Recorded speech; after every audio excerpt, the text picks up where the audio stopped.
What's up, everybody? You're here with the Fly Guy. Alright, today I'm going to be providing you some tips on fly fishing for creek smallmouth with crayfish flies. I'm bringing you these tips right from my home waters at my home creek where I grew up fly fishing for smallmouth. I'm fishing with my custom fiberglass 6-weight fly rod with a 4-foot custom sink tip line and a 4-foot fluorocarbon leader down to 10-pound tippet. The fly I'm using is the craw jig. It imitates a juvenile crayfish, a smaller meal, and I've got the tying recipe for this fly up on my website at tfgflies.com. I'll put a link in the description for you. Juvenile crayfish are really important during the summer months, especially July and August, and they make up a huge part of a smallmouth's diet. At the time of this video's recording, it is summertime in Ohio. It's July. The current conditions are overcast with light rain. The water is slightly stained and elevated, but it is not muddy, and it's the evening.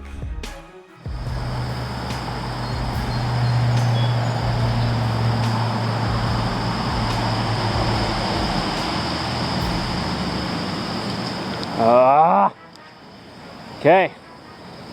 So sometimes smallmouth get really picky, and they have to have that fly at exactly a certain depth or they won't touch it.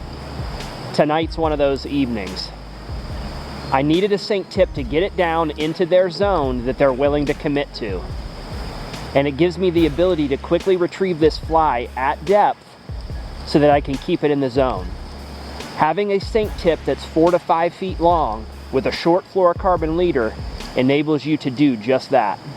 When you're fishing creek or river smallmouth, it's an absolute must-have. If you don't have it in your bag, you're going to be leaving fish on the table. And the nice thing about the sink tip is when you do a downstream swing like this, it's still getting that fly down, and you don't have to worry about the current pushing that fly up out of the zone. I got to tell you, there's so many benefits to fishing a sink tip in a small creek like this. Never throw away fly lines. If you've got old fly lines, old sink tips, old floating lines, you can use sections of those lines that are not damaged to create new line systems that are going to enable you to catch fish for years to come. And you can customize it and make it better than what any factory-made line could ever give you. So I'm going to be doing some videos on that soon. If you haven't already, subscribe to my channel and stay tuned for those because they're going to be coming up here real soon.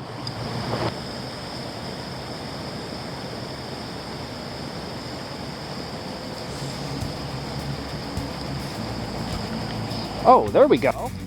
Oh, nice. Nice. Just wasn't getting down deep enough for him. I needed that sink tip. Nice fish. Did you see that fish get airborne?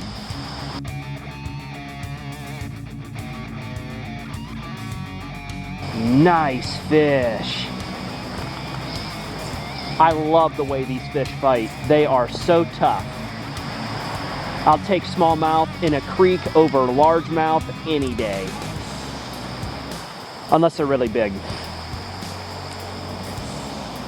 Man, he just keeps fighting.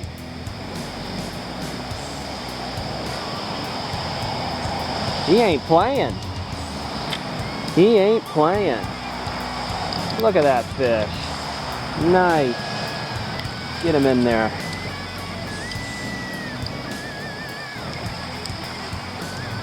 Now what I'm doing to get these fish to commit is I'm casting it up against the bank, giving it a few quick strips and getting it into the depth of the pool and then letting it sink. And then I start the retrieve over again. It's short, it's quick, it's erratic, and this is what the fish are keying in on right now. These fish are staying down. We've had some rain, so the water's still a little muddy. But they're able to see this crayfish fly, and that is just a beautiful creek smallmouth. Let's go ahead and get this guy back. A lot of times, because these crayfish are such high up on the menu, these smallmouth and other fish will come back and hit this fly multiple times.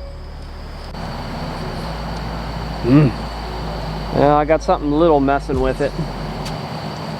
I don't care if it's morning, evening, or afternoon. If you see overhanging tree limbs with shade in the summer and you're fishing smallmouth, you need to be peppering that area with a few casts. Not just one, just not two. You need to make multiple casts in there and really give any fish in there a look. When you're fly fishing for smallmouth and you're fishing with crayfish flies during the summer months, your retrieve needs to be fairly aggressive. You can incorporate pauses, you can let that fly sink a little bit.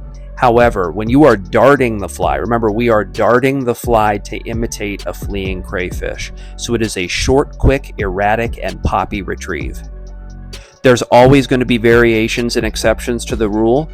You have to experiment every time you go out to the water to figure out what the fish are willing to take. That's all part of the game. Short and erratic strips. You don't want it to be too long. You're not stripping it like a streamer pattern. You want to imitate that darting crayfish on the bottom.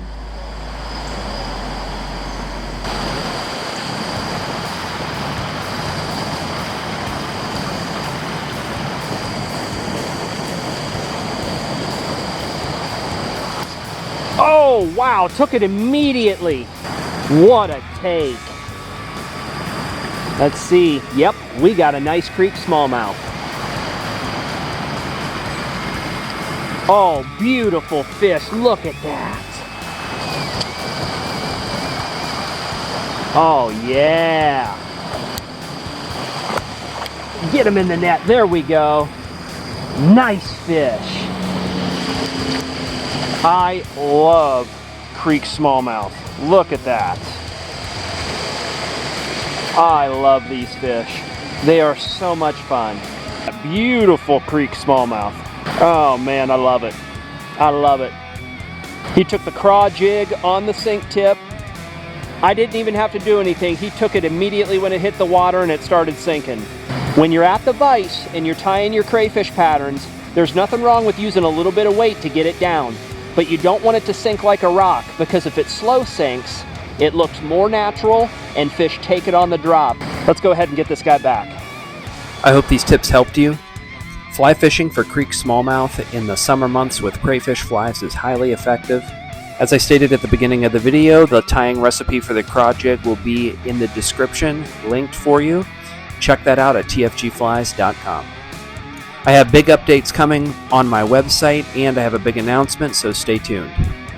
If you like this video, go ahead and hit thumbs up, and if you haven't already, go ahead and subscribe to my channel for more fly fishing, fly tying, Philippines, and travel videos. Thanks again for watching, everybody. Take care, and we'll catch you next time.